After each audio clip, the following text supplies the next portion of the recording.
tiers de la population vit dans cette ville. Cette densité provoque fréquemment la saturation des transports et un trafic automobile colossal. Les accidents font partie du quotidien de Santiago. Et les premiers menacés sont les 250 000 chiens errants qui parcourent les rues de la ville. Il y a beaucoup d'accidents de la route qui impliquent des chiens errants, principalement aux abords des autoroutes.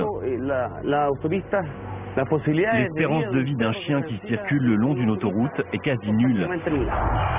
En mars 2008, l'opinion publique va être bouleversée par une scène filmée par une caméra de surveillance sur l'autoroute du nord de Santiago. Un chien traverse l'autoroute et se fait renverser par un camion. Les automobilistes évitent comme ils peuvent l'animal.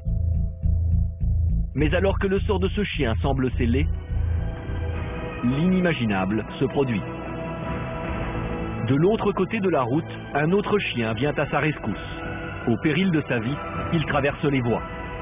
Avec un seul objectif, sauver son compagnon. Il va ainsi le traîner jusqu'au bord de l'autoroute, évitant minutieusement toutes les voitures.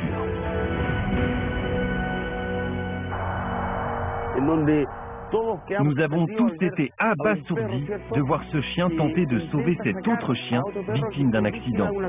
Je n'avais jamais vu une chose pareille. D'habitude, lorsque les chiens sont en bande, s'il y a un accident, les autres s'enfuient. Immédiatement, les médias s'emparent de cette image incroyable, provoquant une vague d'émotion dans le pays. Je trouve ça fabuleux, c'est un acte d'une grande humilité. C'est devenu notre mascotte. Les humains feraient bien de suivre son exemple. La leçon que nous donne ces deux chiens est énorme. Beaucoup d'entre nous ont été bouleversés par ces images et ça nous a fait réfléchir. La police de Santiago est alors submergée d'appels téléphoniques. Les gens voulaient tout savoir. Comment s'appelait le chien, d'où il venait, à qui il appartenait et s'ils pouvaient l'adopter. C'est un geste fantastique. C'est un enseignement pour les êtres humains. Une belle leçon de solidarité. Le chien errant est ainsi devenu la mascotte du Chili. Il est pourtant reparti incognito rejoindre ses congénères dans les rues de Santiago, préférant sa vie de chien à celle de héros national. Bravo au premier gagnant qui remporte un chèque de 1 500 €. Son nom s'inscrit en bas de votre écran. Alors tout comme lui, vous pouvez tenter votre chance et peut-être gagner le deuxième chèque de 1 500 €.